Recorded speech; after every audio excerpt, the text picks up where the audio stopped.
vachement. Il y a beaucoup de gens, des jeunes surtout, à qui on propose d'aller voir un psy pour paraître qui va pas. Et en général, le jeune en question va répondre « Un psy? Mais pourquoi? Je suis pas fou !»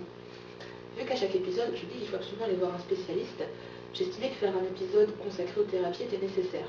D'abord à cause du cliché. Un psy? Mais c'est pour les fous, ça? Et aussi parce que les thérapies, en fait, on ne sait pas ce que c'est. D'abord, on va voir quelques définitions. J'aime bien les définitions.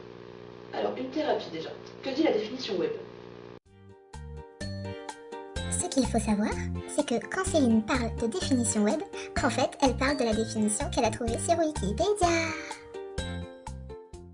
Balancée par ma propre petite huître Paint. Il n'y a plus de loyauté. Donne la définition, espèce d'ingrate petite traîtresse. En médecine, un traitement ou encore une thérapie, ou plus généralement la thérapeutique, est un ensemble de mesures appliquées par un professionnel de la santé à une personne vis-à-vis d'une maladie, afin de l'aider à en guérir, de soulager ses symptômes ou encore d'en prévenir l'apparition. Ouais, vous devez être intelligent mais pas infaillible. On va spécifier un peu plus. Nous, ce qui nous intéresse, c'est la psychothérapie pour traiter les psychotraumatismes. Mopi, s'il te plaît, donne-nous la définition web de la psychothérapie. Oh, ça va. Mopi. La psychothérapie désigne le traitement ou l'accompagnement par un individu formé à cela d'une ou plusieurs personnes souffrant de problèmes psychologiques, parfois en complément d'autres types d'interventions à visée thérapeutique. Ok, c'est déjà mieux. Un individu formé à cela. Ils entendent par là un psychiatre ou un psychologue. Et en parlant d'une ou plusieurs personnes souffrant de problèmes psychologiques, ils pensent au groupe de parole ou au suivi individuel. Psychiatre et psychologue, ça aussi ça peut poser problème parce qu'on a souvent du mal à les différencier. Généralement, l'image du psychiatre, c'est le type bizarre qui pose dans un asile et qui passe son temps à regarder des fous hyper dangereux se débattre dans leur camisole de force et des écrans d'ordinateur. Non, j'ai pas trop regardé SLG. Mathieu Sommet doit juste avoir à peu près les mêmes références que moi. Quoique. Donc, qu'est-ce que c'est la différence entre les deux? Le psychologue est un thérapeute formé à l'écoute. Il est diplômé faculté de psychologie et il traite par la parole, l'échange, l'introspection et la recherche personnelle de moyens de surmonter les difficultés. Le psychiatre est un médecin. Il est diplômé de la fac de médecine et spécialisé en psychothérapie. En tant que médecin, il peut établir des diagnostics et faire des ordonnances pour traiter avec des médicaments. La différence est en fait comment choisir entre un psychiatre et un psychologue. Si vous avez juste besoin de parler, d'être écouté et que vous recherchez de l'aide pour pouvoir construire, un psychologue peut être suffisant. En revanche, si vous présentez des troubles particuliers comme ceux que j'ai évoqués dans l'épisode précédent, un psychiatre peut être un peu plus adapté. En cas d'insomnie, de dépression ou de crise d'angoisse, un psychiatre pourra vous donner des médicaments et ajuster le traitement au fil des séances pour vous aider à aller mieux. Il faut savoir que les deux peuvent se cumuler. En effet, les psychiatres se limitent parfois au suivi du traitement et à la progression personnelle du patient, mais sans travailler sur la reconstruction. Certains le font, mais pas tous. Il est donc parfaitement possible de voir un psychiatre pour avoir des médicaments et se stabiliser physiologiquement parlant, et un psychologue pour parler, avancer et retrouver une certaine stabilité émotionnelle. C'est même plutôt recommandé en fait. Je me demande comment on pourrait appeler la fusion entre les deux d'ailleurs. Ben ça fait un psychiatrologue. Un quoi? Mais si, c'est le croisement entre le psychiatre et le psychologue, le psychiatrologue. Ok. Après, évidemment, les médicaments ne sont pas indispensables. Certains arrivent très bien à s'en sortir sans, d'autres ont besoin d'un petit coup de pouce. Il n'y a pas de honte à avoir. Il faut simplement réussir à cibler ses besoins. Si vous n'avez pas besoin de médicaments, un psychologue est suffisant. En revanche, si vous avez besoin de médicaments, je ne saurais que trop vous conseiller d'aller voir un psychiatre. Ils s'y connaissent bien mieux dans ce domaine que les médecins généralistes. Que les choses soient claires. Ce n'est pas parce que vous allez voir un psychologue, un psychiatre Ou un psychiatrologue. que vous êtes fou.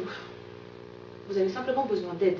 Ce sont des gens formés à ça et ils sauront donc vous aider mieux que quiconque. Et croyez-moi, avec la super liste de psychotraumatismes que j'ai donnée, c'est en ne se faisant pas aider qu'on pourrait finir par devenir fou. Maintenant, il faut savoir qu'une psychothérapie c'est long. C'est très long, et en général pour des années. Comme je l'ai dit, après une agression, une victime est totalement détruite de l'intérieur. Pour se reconstruire, elle doit donc réapprendre à faire confiance, redécouvrir qui elle est et faire le deuil de ce qu'elle était avant. Il faut réapprendre à vivre. Et pour ça, une séance par mois pendant un an ne suffit pas. Ça ne peut pas suffire. Ne vous découragez pas pour autant. Difficile n'a jamais voulu dire impossible. Avec du temps et de l'aide, on peut reconstruire ce qui a été détruit.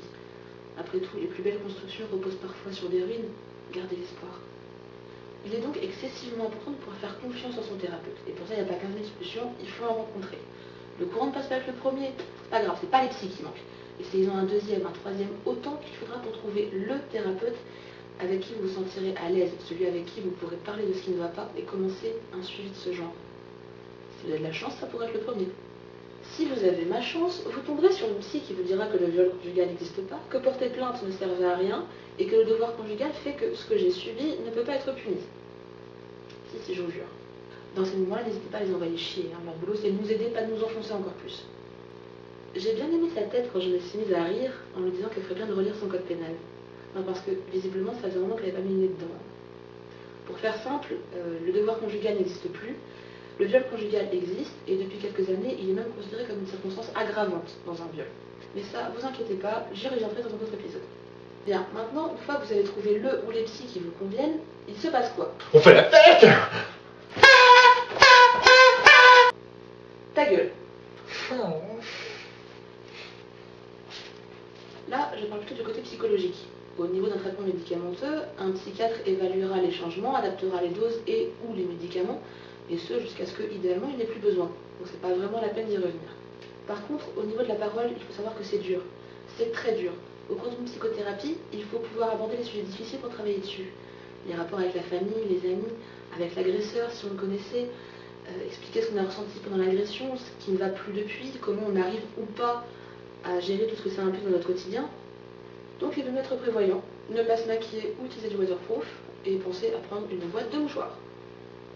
Une évolution positive peut prendre pas mal de temps à arriver. Mais il ne faut pas se décourager, avec un suivi on finit toujours par aller mieux. La progression n'est généralement pas linéaire. On peut gravir plusieurs marches rapidement et stagner un moment avant de repartir. C'est normal, ça fait beaucoup de choses à travailler, beaucoup de choses à intégrer et ça c'est pas un claquement de doigts. On peut apprendre à vivre avec, on peut apprendre à ne plus souffrir, mais on n'oubliera jamais. Pourquoi? Parce que c'est en nous. Parce que notre vision des choses ne serait pas la même si ça n'était pas arrivé. Parce qu'on ne serait pas qui on est si ce n'était pas arrivé.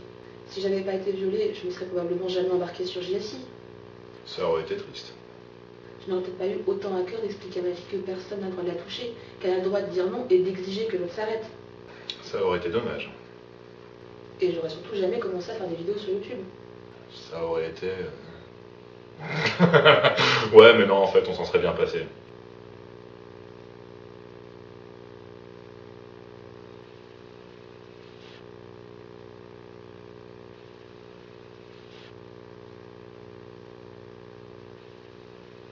On peut aussi aller vers certaines associations qui proposent ce genre de choses.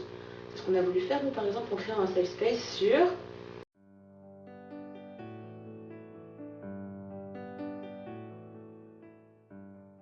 Pour ceux qui ne connaissent Je suis indestructible que parce que j'en parle, le safe space que nous proposons est un projet commun avec l'équipe québécoise de JSI.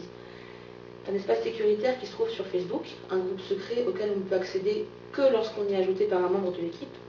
Il regroupe les deux équipes de JSI ainsi que les survivants qui ont demandé à le rejoindre. Sur cet espace, ils peuvent parler de ce qui ne va pas, partager leurs avancées, demander des conseils aux autres et surtout pouvoir échanger avec des personnes qui ont vécu des choses similaires. Le tout sans risque de jugement, de moquerie ou d'incompréhension. Depuis peu, nous en avons créé un second. Celui-ci est réservé aux proches, donc la famille, les amis, les conjoints.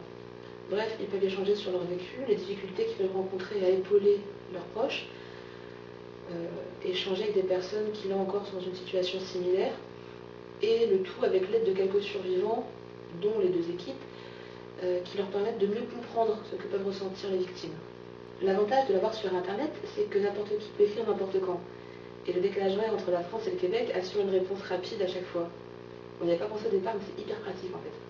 J'ai encore quelques petites précisions à apporter. Les psys, pour avoir un rendez-vous avec eux, ça peut être long. Ailleurs, je sais pas, mais à Brest, il faut compter en moyenne 3 à 6 mois. Donc, si ça ne va pas du tout et que vous avez impérativement besoin de trouver un interlocuteur rapidement, tournez-vous vers les associations en attendant. Ensuite, il faut avoir conscience que un psy, ça se paye. Si vous choisissez un suivi dans un cabinet privé, les psychologues ne seront pas remboursés. Les psychiatres, par contre, étant des médecins, peuvent être remboursés. Attention quand même au dépassement d'honoraires. À ce moment-là, vérifiez avec votre mutuelle qu'elle va bien couvrir le reste. Évidemment, et heureusement d'ailleurs, on peut quand même trouver des psys gratuits. Pour ça, deux possibilités. Soit les hôpitaux, soit certains cabinets extérieurs qui dépendent des hôpitaux. N'hésitez pas à téléphoner aux hôpitaux pour demander quel est le centre le plus proche de chez vous. Encore une chose à savoir, pour les majeurs, ce n'est pas difficile de faire les démarches seuls. Concernant les mineurs entre 16 et 18 ans, Si vous avez besoin d'être pris en charge en urgence, vous pouvez vous rendre dans le service des urgences de l'hôpital.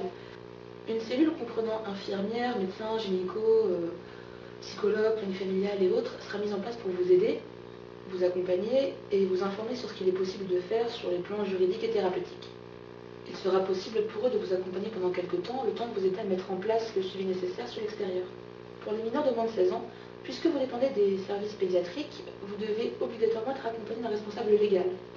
Vous pouvez là aussi vous rendre aux urgences, au service des urgences pédiatriques, et une cellule sera mise en place comprenant des spécialistes adaptés à votre âge. Dans le cas où vous voudriez parler à quelqu'un sans que vos parents soient au courant, dans un premier temps, il existe des solutions. Vous pouvez vous adresser au médecin scolaire, au psychologue scolaire ou à l'infirmière scolaire. Ils ne pourront bien évidemment pas vous accompagner sur le long terme, mais pourraient déjà vous renseigner sur la manière de faire et vous aider à en parler à vos proches pour pouvoir entamer ce suivi indispensable à l'extérieur. Il y a aussi la possibilité pour tous de joindre quelqu'un via un numéro d'urgence. Par exemple le 119, le numéro d'enfance maltraitée, le 3919, celui des violences dans le couple, ou encore le 0800 05 95 95, celui de viol femmes information. Il n'existe malheureusement pas de numéro de ce genre réservé aux hommes, mais ne vous en faites pas messieurs. Si vous avez besoin d'eux, ils vous écouteront. N'hésitez surtout pas à les appeler. Rajoute encore une chose. Dans cet épisode, je ne parle que des psychothérapies. Pour les troubles sexuels, il existe des sexologues qui sont des médecins spécialisés dans les troubles sexuels, qui sont donc beaucoup plus à même de vous aider que les médecins généralistes ou les psychologues et les psychiatres. Et dans le cas des problèmes d'addiction, mieux vaut se tourner vers des spécialistes en la matière là aussi. Mais la sexualité et l'addiction auront leur propre épisode entier plus tard. Tu promets beaucoup d'épisodes entiers, non? Ben oui, et... Non, rien. Voilà, ce 4e épisode de La Parole à JSI est terminé. Encore une fois, merci d'avoir regardé. Si vous voulez nous contacter, les adresses de JSI sont toujours les mêmes. Et si vous voulez suivre l'avancement des prochaines vidéos, c'est pareil aussi. Comme d'habitude, je vous invite à partager au maximum cette vidéo. Comme d'habitude, les adresses seront mises à la fin du générique et dans la description de la vidéo. Vous pouvez me dire ce que vous avez pensé de la vidéo dans les commentaires. Vous pouvez laisser un petit pouce vert parce que ça fait toujours plaisir. Et moi, je vous dis à très bientôt pour continuer à briser les chaînes du silence.